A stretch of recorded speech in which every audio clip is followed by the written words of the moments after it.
بسم اللہ الرحمن الرحیم۔ معزز خواتین و حضرات، دنیا میں ہر شخص خوش رہنا چاہتا ہے اور خوش ہونا چاہتا ہے، اور خوشی کے لیے وہ بہانے تلاش کرتا ہے۔ کچھ لوگوں کا خیال ہے کہ خوشی انسان کے اندر ہوتی ہے، اگر اندر کا موسم جو اچھا ہو تو انسان خوش ہوتا ہے۔ کچھ لوگوں کا خیال ہے کہ خوشی باہر ہوتی ہے۔ کچھ لوگ جو ہیں، جیسے لکھنؤ والے لوگ جو ہیں، وہ سمجھتے ہیں کہ خوشی کھانوں میں بھی ہوتی ہے، خوشی اچھے کے لباس میں بھی ہوتی ہے۔ لیکن سچی بات ہے، جو حقیقی خوشی ہوتی ہے وہ اس کے کچھ راستے، اس کی کچھ جگہیں اور ہوتی ہیں۔ حقیقی خوشی وہ ہوتی ہے جو اس کو ایکسپیرینس کرتا ہے، وہی اس کو بیان کر سکتا ہے۔ بات یہ ہے کہ کہا یہ جاتا ہے کہ آپ صرف اس وقت خوش ہو سکتے ہیں جب آپ دوسروں کو خوش کرتے ہیں، کیونکہ خوشی جو ہے وہ لوٹ کے آتی ہے۔ آپ خوشی کو جنریٹ نہیں کرتے، حقیقی خوشی ہمیشہ لوٹ کے آتی ہے۔ آپ جب کسی کی مدد کرتے ہیں، کسی کی خدمت کرتے ہیں، پھر اللہ آپ کو اس خوشی سے نوازتا ہے جو خوشی کی بڑی اعلیٰ قسم ہے۔ ڈیل کارنیگی نے اس کے حوالے سے بڑی اہم باتیں کی ہیں۔ انہوں نے ایک صاحب مسٹر برٹن کی مثال دی ہے، جو وہ 11 سال کی عمر میں یتیم ہو گئے تھے۔ ان کی والدہ انہیں پہلے چھوڑ کے جا چکی تھی، تو وہ کسی شخص نے انہیں اڈاپٹ کر لیا اور ایک اسکول میں داخل کروا دیا۔ اور اسکول میں جب وہ مسٹر برٹن داخل ہوئے تو وہاں پہ چونکہ وہ یتیم تھے، لوگوں کو پتہ چل گیا، ان کی ناک بڑی تھی، بچے مذاق اڑاتے تھے۔ وہ پہلے تو بڑا انہیں دکھ ہوتا تھا، لیکن پھر انہیں جو مسٹر برٹن کی مسز تھی، انہوں نے ایک مشورہ دیا انہیں کہ دیکھیں، اگر آپ چاہتے ہیں کہ لوگ آپ کو تنگ نہ کریں تو آپ لوگوں کے کام آئیں، لوگوں کو ہیلپ کریں، لوگوں کے ساتھ ملیں۔ تو اس کے بعد انہوں نے جو ہے اپنے جو کلاس فیلوز تھے ان کے کام کرنے شروع کر دیے، ان کے ہوم ورک میں مدد کرنی شروع کر دی، کسی کو مسئلہ ہوتا تھا اس کو حل کرنا شروع کر دیا۔ تو آہستہ آہستہ وہ پاپولر ہوتے گئے، بچوں نے انہیں ایکسیپٹ کرنا شروع کر دیا، بلکہ بچوں کے وہ آہستہ آہستہ آئیڈیل بن گئے۔ اسی طرح سے وہ جو ہے وہ ان کے پڑوس میں کچھ خواتین تھیں، 4 خواتین تھیں، وہ بیوہ ہو گئیں، تو انہوں نے وہ ان کے کام کرتے تھے اور بلا معاوضہ کسی طرح سے کام کرتے تھے۔ تو لیکن اس سارے پروسیس میں ایک تو انہیں اپریسیشن ملتی تھی، اور دوسرا یہ ہوتا تھا کہ لوگ جو ہیں ان کی بڑی تعریف کرتے تھے، اور انہیں خود اللہ کی طرف سے بھی خوشی کا احساس ہوتا تھا۔ پھر مدت کے بعد جب وہ فوج میں بھرتی ہو گئے، نیوی میں بھرتی ہو گئے، اور پھر جب وہ گھر آیا کرتے تھے تو لوگ 80 میل سے چل کے آیا کرتے تھے، اور مسٹر برٹن جو ہے ان کا شکریہ ادا کرتے تھے، ان کو اپریشیٹ کرتے تھے۔ تو گویا خدمت جو ہے وہ اگر آپ کرتے ہیں تو آپ ایک خوشی کے منبع پہ پہنچ جاتے ہیں۔ اسی طرح سے ہم ایک ڈاکٹر لوپ کی انہوں نے بات کی ہے، وہ جو تھے وہ گینٹھیا کے مریض تھے، چل نہیں سکتے تھے۔ تو انہوں نے سوچا کہ اب انہوں نے کیا کرنا ہے۔ انہوں نے ایسے کیا کہ جو ان کے مرض کے متعلق لوگ تھے انہیں خط لکھنا شروع کر دیا۔ اب اس وقت ای میل وغیرہ کا تو زمانہ نہیں تھا، خط لکھتے تھے، اور وہ 1500 خط جو ہے وہ ایک سال میں لکھتے تھے، اور لوگوں کو حوصلہ دیتے تھے، لوگوں کو گفٹ دیتے تھے، اور جو بڑی اچھی چیزیں ہوتی تھیں ان کے ساتھ شیئر کرتے تھے، انہیں بڑے اچھے مشورے دیتے تھے۔ پھر انہوں نے یہ ایک کلب بنا لیا، اس کے بعد ایک پیشنٹس کا ادارہ بن گیا، اور پھر امریکہ میں ایک پیشنٹس کو گائیڈ کرنے کا ادارہ بن گیا، اور یہ ایک نیشنل ادارہ ہے جو مسٹر لوپ نے بنایا تھا۔ بات یہ ہے کہ آپ زندگی میں پریشان تو ہوتے ہیں، لیکن پریشانی بعض اوقات آپ اپنے آپ کو خوش کر کے آپ کو خوشیاں حاصل کرنا چاہتے ہیں تو اس میں بہت بری طرح سے ناکام ہو جاتے ہیں۔ آج میں آپ کو بہت ہی ایک اہم بات بتانے جا رہا ہوں۔ ڈیل کارنیگی نے اس کو لکھا ہے، لیکن یہ بہت ہی اہم بات ہے، اور اگر آپ نے صرف اس بات پہ توجہ دے دی تو میں آپ کو گارنٹی کرتا ہوں کہ آپ بہت سی نفسیاتی بیماریوں سے بچ جائیں گے اور بہت سی پریشانیوں سے بچ جائیں گے۔ اس میں ڈاکٹر ایڈلر جو ہیں انہوں نے لکھا ہے کہ ایک مرض ہوتا ہے جس میں شدید ڈپریشن ہو جاتا ہے، اور شدید آپ کو انگزائٹی ہو جاتی ہے، دل کی رفتار تیز ہو جاتی ہے، اور اس کی بہت سی تشخیص کی جاتی ہے، مختلف نام اسے دیے جاتے ہیں۔ تو وہ انہوں نے آج تک برسوں پہلے انہوں نے یہ ایک نسخہ بیان کیا تھا، اور انہوں نے کہا تھا کہ 14 دن کے اندر اندر میں آپ کو اس مرض سے نجات دلا سکتا ہوں، اگر آپ ہر روز یہ سوچنے کی کوشش کریں کہ آپ دوسروں کو کس طرح خوش کر سکتے ہیں۔ ڈیل کارنیگی کا مشورہ ہے کہ ڈاکٹر ایڈلر کی یہ کتاب جو ہے جس کا نام ہے what life should mean to you, اس کو ضرور پڑھیں۔ اس میں سے انہوں نے کچھ جو 1.5 صفحہ ہے وہ اس میں نقل کیا ہے۔ یہ گویا اس بیماری کا، شدید ڈپریشن کا، انگزائٹی کا، جس کو خفقان کہتے ہیں اردو میں، اور اس کا اور علاج ہے، ان سب امراض کا علاج ہے۔ وہ اپنی کتاب میں لکھتے ہیں کہ یہ جو مرض ہوتا ہے اس میں دوسروں کے خلاف طویل اور مسلسل غصے اور ملامت کی ایک کیفیت ہوتی ہے۔ اگرچہ توجہ، ہمدردی اور حمایت حاصل کرنے کے لیے مریض جو ہوتا ہے صرف اپنی جو غلطیاں ہوتی ہیں ان کے متعلق افسردہ ہوتا ہے۔ اس مریض کی اولین یادداشت کچھ قسم کی ہوتی ہے کہ مجھے یاد ہے کہ میں صوفے پر لیٹنا چاہتا تھا، لیکن وہاں میرا بھائی لیٹا ہوا تھا، میں اس قدر چلایا کہ اسے جگہ خالی کرنی پڑی۔ یہ جو مریض ہوتے ہیں بعض اوقات خودکشی کر کے اپنے آپ سے انتقام لینے پر بھی مائل ہو جاتے ہیں۔ ڈاکٹر کو اس سلسلے میں پہلی احتیاط یہ کرنی چاہیے کہ انہیں خودکشی کا جواز نہیں دینے سے گریز کرے۔ کہ علاج کے دوران ڈاکٹر صاحب نے لکھا کہ میں سب سے پہلا کام یہ کرتا ہوں کہ میں انہیں رائے دیتا ہوں کہ کوئی ایسا کام نہ کریں۔ ڈاکٹر ایڈلر نے لکھا ہے کہ میں خود علاج کے دوران اولین اصول کے طور پر انہیں رائے دیتا ہوں کہ کوئی ایسا کام نہ کرو جو تمہیں پسند نہیں، اور اس طرح ان کا سارا تناؤ دور کرنے کی کوشش کرتا ہوں۔ بظاہر یہ بات معمولی نظر آتی ہے، لیکن میرا عقیدہ ہے کہ ساری خرابیوں کی جڑ یہی ہے۔ اگر کوئی مریض جو کام وہ کرنا چاہتا ہے کر سکے تو پھر وہ الزام کس پر دھرے؟ میں اسے کہتا ہوں کہ آپ تھیٹر دیکھنا چاہتے ہیں یا چھٹی منانا چاہتے ہیں تو ضرور ایسا کیجیے۔ اگر عین درمیان میں آپ کو معلوم ہو کہ آپ کا یہ کام نہیں کرنا چاہیے تھا تو اسے فوراً چھوڑ دیجیے۔ اگر کوئی بہتر صورت پیدا ہو تو یہی ہے کہ اس سے برتری کی ایک خواہش کو تسکین ملتی ہے۔ وہ اپنے آپ کو ایک دیوتا کسی کیفیت میں محسوس کرتا ہے اور جو وہ چاہے کر سکتا ہے۔ اس کے برعکس اس کا طرز زندگی آسانی سے اس پر پورا نہیں آتا، وہ غالب آنا چاہتا ہے۔ اگر آپ اس کے ساتھ متفق ہو جائیں تو اس کو آپ ایک طرح سے جو جواز ہے اس کا خودکشی کا وہ ختم کر دیں گے، مریض خودکشی نہیں کرے گا۔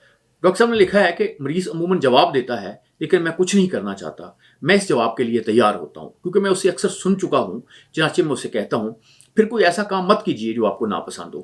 تاہم بعض اوقات وہ جواب دیتا ہے کہ میں سارا دن بستر میں پڑا رہتا ہوں، میں جانتا ہوں کہ اگر میں نے اسے ایسا کرنے کی اجازت دے دوں تو وہ جلدی اکتا جائے گا اور زیادہ عرصے تک ایسا نہیں کرے گا، اور اگر میں نے اس کی خواہش کی مخالفت کی تو وہ اڑ جائے گا اور جھگڑا شروع کر دے گا۔ چنانچہ میں ہمیشہ اس کے ساتھ متفق ہوتا ہوں۔ یہ ایک اصول ہے۔ اس کے علاوہ ایک دوسرا اصول ہے جو ان کے طرز حیات پر براہ راست حملہ کرتا ہے۔ میں ان سے کہتا ہوں کہ اگر آپ اس نسخے پر عمل کریں گے تو آپ 14 دن کے اندر صحت یاب ہو جائیں گے۔ ہر روز یہ سوچنے کی کوشش کیجیے کہ آپ دوسروں کو کس طرح خوش کر سکتے ہیں۔ خیال کیجیے کہ ان کے لیے اس کے اندر نئے معنی ہوتے ہیں۔ وہ ہمیشہ اس پریشانی میں رہتے ہیں، اس سوچ میں رہتے ہیں کہ میں دوسروں کو کس طرح پریشان کر سکتا ہوں۔ ان کے جواب اکثر اوقات بہت دلچسپ ہوتے ہیں۔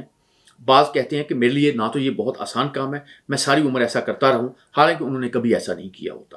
میں انہیں اس پر سوچ بچار کرنے کی ہدایت کرتا ہوں، کبھی اس پر غور نہیں کرتے۔ میں ان سے کہتا ہوں جب آپ کو نیند نہ آتی ہو آپ اس وقت فائدہ اٹھا سکتے ہیں، آپ یہ سوچ سکتے ہیں کہ میں دوسروں کو کیسے فائدہ پہنچا سکتا ہوں، اس سے آپ کی صحت کو بڑی مدد ملے گی۔ جب وہ اگلے روز مجھ سے ملتے ہیں اور میں ان سے پوچھتا ہوں کل میں نے جو تجویز پیش کی تھی اس کے متعلق آپ نے کچھ سوچا، وہ جواب دیتے ہیں کل رات یوں ہی میں بستر پر لیٹا مجھے نیند آ گئی۔ تاہم یہ یاد رہے کہ یہ سب کچھ برتری کا ذرا سا بھی اشارہ کیے بغیر نرم اور دوستانہ طریقے سے کرنا چاہیے۔ دوسرے جواب دیتے ہیں میں اس قدر پریشان ہوں کہ اس کے متعلق کچھ نہیں کر سکتا۔ میں ان سے کہتا ہوں بے شک آپ پریشان مت ہونا چھوڑیے، لیکن کبھی کبھار آپ دوسرے لوگوں کے متعلق بھی سوچ سکتے ہیں۔ میری ہمیشہ یہ کوشش ہوتی ہے کہ ان کی توجہ ان کے ساتھیوں کی طرف مبذول کرواؤں۔ بہت سے جواب دیتے ہیں میں دوسروں کو کیوں خوش کروں، وہ کبھی مجھے خوش کرنے کی کوشش نہیں کرتے۔ میں انہیں جواب دیتا ہوں تو آپ کو اپنی صحت کا خیال رکھنا چاہیے، دوسرے بعد ازاں خود ہی تکلیف اٹھائیں گے۔ شاذ و نادر یہ ایسا ہوتا ہے کہ کسی مریض نے مجھ سے کہا ہو کہ آپ نے جو مشورہ دیا تھا میں نے اس پر غور کیا ہے۔ میں ہمیشہ اپنی ساری توجہ مریض کی سماجی دلچسپیوں میں اضافہ کرنے پر مرکوز رکھتا ہوں۔ میں جانتا ہوں کہ اس کی بیماری کی حقیقی وجہ یہ ہے کہ اس میں تعاون کی کمی ہے اور میں اسے پورا کرنے پر زور دیتا ہوں۔ یوں ہی وہ اس قابل ہو جاتا ہے کہ اپنی ساتھیوں کے ساتھ مساویانہ بنیادوں پر رابطہ قائم کر سکے، وہ صحت یاب ہو جاتا ہے۔ معزز خواتین و حضرات، یہ بات جو ہے ڈاکٹر ایڈلر نے کی ہے یہ بڑی اہم بات ہے، اس پہ آپ کو توجہ دینے کی ضرورت ہے۔ اگر آپ لوگوں کو خوش کریں گے، ان کی خوشیاں تلاش کریں گے تو آپ یقین کریں کہ آپ کی زندگی جو ہے خوشیوں سے بھر جائے گی۔ یہ جو ڈاکٹر ایڈلر نے بات کی ہے، ڈیل کارنیگی جو ہمیں نسخہ بتا رہا ہے، یہ نسخہ ہمیں 1400 سال پہلے نبی اکرم صلی اللہ علیہ وسلم بھی بتا گئے ہیں۔ نبی اکرم صلی اللہ علیہ وسلم نے فرمایا کہ نیک کام وہ ہوتا ہے جو دوسروں کے چہرے پر خوشی کی مسکراہٹ پیدا کرتے۔ مجھے یہ واقعہ معزز خواتین و حضرات، مجھے ایک بڑا اہم دلچسپ واقعہ یاد آ رہا ہے۔ نبی اکرم صلی اللہ علیہ وسلم ایک دفعہ حضرت عائشہ سے بہت خوش ہوئے اور انہوں نے کہا کہ عائشہ بتاؤ اگر کوئی بات پوچھنی ہے تو میں تو میں وہ بات بتاتا ہوں۔ تو انہوں نے کہا کہ یا رسول اللہ اگر آپ مجھے اجازت دیں تو میں اپنے والد سے حضرت ابو بکر صدیق سے مشورہ کر لوں۔ آپ نے اجازت دے دی۔ حضرت عائشہ رضی اللہ تعالیٰ عنہ حضرت ابو بکر پاس تشریف لے کے جاتی ہیں اور ان سے پوچھتی ہیں کہ آج نبی اکرم صلی اللہ علیہ وسلم نے کچھ بھی پوچھنے کی مجھے اجازت دے دی ہے، تو آپ بتائیں میں ان سے کیا پوچھوں؟ تو اس پہ حضرت ابو بکر صدیق نے کہا کہ آپ نبی اکرم صلی اللہ علیہ وسلم سے پوچھیں کہ جب معراج میں ان کی اللہ سے ملاقات ہوئی تو اس ملاقات کی کوئی اہم بات جو ابھی تک نہیں بتائی گئی، وہ راز کی بات بتا دیں۔ حضرت عائشہ جو ہیں وہ نبی اکرم صلی اللہ علیہ وسلم کے پاس تشریف لے کے گئیں اور انہوں نے اپنے والد نے جو ہدایت کی تھی اس کے مطابق سوال کیا۔ اس پہ حضور اکرم صلی اللہ علیہ وسلم نے تبسم فرمایا اور کہا کہ عائشہ، اللہ نے مجھے یہ کہا کہ وہ شخص جو کسی شخص کا دل جوڑے گا میں اس کو کسی حساب کتاب کے بغیر بخش دوں گا۔ یہ بات جو ہے جب حضرت عائشہ نے حضرت ابو بکر صدیق کو بتائی تو حضرت ابو بکر صدیق جو ہے وہ رو پڑے۔ تو حضرت عائشہ نے کہا کہ ابا حضور یہ تو بہت زبردست بات ہے، بہت امید والی بات ہے۔ اس پر انہوں نے کہا عائشہ تم نے اس کا دوسرا پہلو نہیں دیکھا کہ جو شخص کسی کا دل توڑے گا اللہ جو ہے پھر شاید اسے حساب کتاب کے بغیر جہنم میں پھینک دے گا۔ یہ جو دل جوڑنے والی بات ہے یہ تو سارے مذاہب میں ہوتی ہے۔ عیسائی کہتے ہیں کہ اللہ جو ہے وہ لوگوں کا دل ہوتا ہے، اگر اللہ کو خوش کرنا ہے تو لوگوں کے دلوں کو خوش کر دو۔ اسی طرح سے آپ نے کبھی غور فرمائے، ایک اور نبی صلی اللہ علیہ وسلم کی مجھے بات یاد آ رہی ہے کہ ایک دفعہ وہ تشریف فرما تھے صحابہ کرام کے ساتھ، تو ایک شخص آیا اور اس نے آ کے کہا کہ یا رسول اللہ میرا بیٹا جو ہے وہ گم ہو گیا، دعا فرمائے وہ مل جائے۔ تو وہ جانے لگا، اتنی دیر میں صحابہ میں سے ایک شخص نے کہا، صحابی نے فرمایا کہ میں نے آپ کے بیٹے کو فلاں جگہ پہ کھیلتے ہوئے دیکھا ہے، وہ بچوں کے ساتھ فلاں جگہ پہ کھیل رہا ہے۔ تو وہ شخص جو تھا وہ بڑی تیزی سے جانے لگا، تو نبی اکرم صلی اللہ علیہ وسلم نے اسے آواز دی اور اسے کہا دیکھو جب تم وہاں پہنچو تو اپنے بیٹے کو اپنے اس کے نام سے پکارنا، میرا بیٹا کہہ کے مت پکارنا۔ اس پر اس شخص نے کہا حضور اکرم صلی اللہ علیہ وسلم یا نبی وہ میرا بیٹا ہے، میں کیوں نہ اسے اپنے نام سے پکاروں؟ انہوں نے کہا نہیں، ہو سکتا ہے وہاں کوئی یتیم ہو، تم اس وقت بڑی محبت میں ہو اپنے بیٹے کی، اس محبت میں تمہارے منہ سے کوئی ایسا جذبہ، ایسی بات نکل سکتی ہے جس سے وہ یتیم جو ہے اس کے دل کو صدمہ پہنچے گا۔ نبی اکرم صلی اللہ علیہ وسلم نے جو ہمیں تعلیم دی ہے وہ تو یہ ہے کہ گھر میں گوشت پک رہا ہو تو تقسیم کرو، اس کی خوشبو اگر نہیں دینا تو خوشبو جو ہے وہ دوسروں کو پڑوسی کے گھر میں نہیں جانی چاہیے۔ یہ خوش کرنے والی باتیں نا، آپ کھانا دیتے ہیں، چیزیں دیتے ہیں، اس طرح سے عید پہ اگر نبی اکرم صلی اللہ علیہ وسلم اگر بچہ ملتا ہے تو اس کو کپڑے دے دیتے ہیں۔ تو یہ باتیں ایسی نہیں ہیں کہ آپ وہ ایک مثال ہیں، اور وہ اس مثال کو آپ نے فالو کرنا ہے۔ اور اس مثال میں بہت ہی زبردست چیزیں ہیں، یعنی آپ یوں سمجھیں کہ آپ کی جو خوشی ہے وہ دوسروں کی خدمت میں ہے۔ معزز خواتین و حضرات، امریکن صدر بینجامن فرینکلن نے کہا تھا کہ جب آپ دوسروں پر مہربان ہوتے ہیں تو در حقیقت آپ اپنے اوپر ہی مہربان ہوتے ہیں۔ ڈاکٹر ہنری جو ہیں وہ نفسیاتی مرکز جو نیو یارک ہیں اس کے ہیڈ رہے ہیں، ان کا یہ کہنا ہے کہ میرے خیال میں جدید نفسیات کی کوئی دریافت اتنی اہم نہیں ہے جس قدر کے خود شناسی اور مسرت حاصل کرنے کے لیے اظہار کی ضرورت کا سائنسی ثبوت۔ معزز خواتین و حضرات، جب بھی آپ بازار میں جائیں، جب بھی آپ لوگوں سے ملیں، اچھی بات کریں۔ اسلام میں جو کسی ناخوشگوار بات کو نظر انداز کرنا صدقہ ہے۔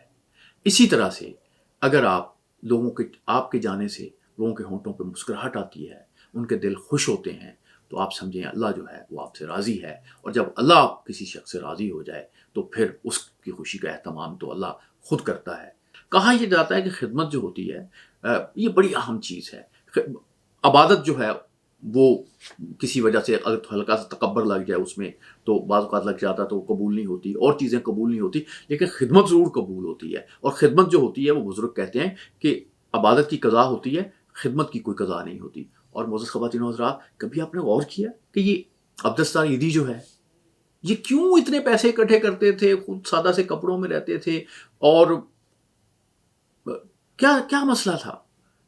کیا وہ پیسے نہیں خرچ کر کے خوشیاں حاصل کرتے؟ نہیں، اصل بات یہ تھی کہ جب آپ اللہ کے لیے، اللہ کی مخلوق کے لیے، کیونکہ کہا یہ جاتا ہے، حدیث یہ ہے کہ مخلوق جو ہے وہ اللہ کا کنبہ ہے، جب اللہ کے کنبے کو خوش کرتے ہیں، جب تو گویا اللہ کو خوش کرتے ہیں، تو اللہ پھر آپ کو خوشی کا وہ اعلیٰ درجے کی خوشی عطا کرتا ہے، وہ اعلیٰ درجے کی خوشی کا ایکسپیرینس دیتا ہے جو آپ کو پریشانیوں سے دور کر دیتی ہے۔ اور وہ جو قرآن میں بھی بعض اوقات ایک بیان ہوتا ہے، اس طرح کی کیفیات بھی طاری ہوتی ہے، جسے لفظ کہا کہ سکینہ، سکون ایک ایسا طاری ہو جاتا ہے، دل میں خوشی طاری ہو جاتی ہے۔ یہ اللہ کے بندوں کی خدمت کرنے سے ہوتی ہے۔ معزز خواتین و حضرات، اگر آپ اپنی زندگی کو میں واقعی خوشیوں سے بھرنا چاہتے ہیں، اگر آپ چاہتے ہیں کہ پریشانیاں ختم ہو جائیں، تو پھر معزز خواتین و حضرات، آپ کو خوشیاں بانٹنی پڑیں گی، لوگوں کی خدمت کرنی پڑے گی، لوگوں کے چہروں پہ مسکراہٹ لانی پڑے گی۔ جب آپ کے ارد گرد جو ہے مسکراہٹ آئے گی، تو آپ یقین کریں پھر آپ کی خود زندگی جو ہے وہ پریشانیوں سے دور ہو جائے گی، آپ نفسیاتی مریض نہیں بنیں گے۔ میں بالکل ڈاکٹر ایڈلر سے اتفاق کرتا ہوں کہ آپ اگر دوسروں کو خوش کرنے کا ہنر سیکھ جائیں اور دوسروں میں خوشیاں بانٹیں اور دوسروں کے متعلق آپ سوچنا ہی شروع کر دیں کہ میں نے دوسرے بندوں کو خوش کرنا ہے، تو یقین کریں آپ کا دماغ ٹھیک ہو جائے گا، آپ کے دماغ کی سارے مرض ختم ہو جائیں گے، اور اللہ کی برکت بھی ہوگی، اور ایک آپ کی کیفیت جو ہے وہ تبدیل ہو جائے گی، اور آپ بے پناہ بیماریوں سے چھٹکارا حاصل کر لیں گے۔ معزز خواتین و حضرات، آج ہم نے آپ کو بہت ہی ایک نسخے والی بات بتائی ہے۔ اگر آپ صرف اس پہ عمل کر لیں کہ خوشیاں بانٹنا شروع کر دیں، تو خوشیاں، اتنی زیادہ خوشیاں آئیں گی کہ شاید پھر آپ کے لیے سنبھالنا بھی مشکل ہو جائے گا۔ معزز خواتین و حضرات، اللہ آپ کا حامی و ناصر۔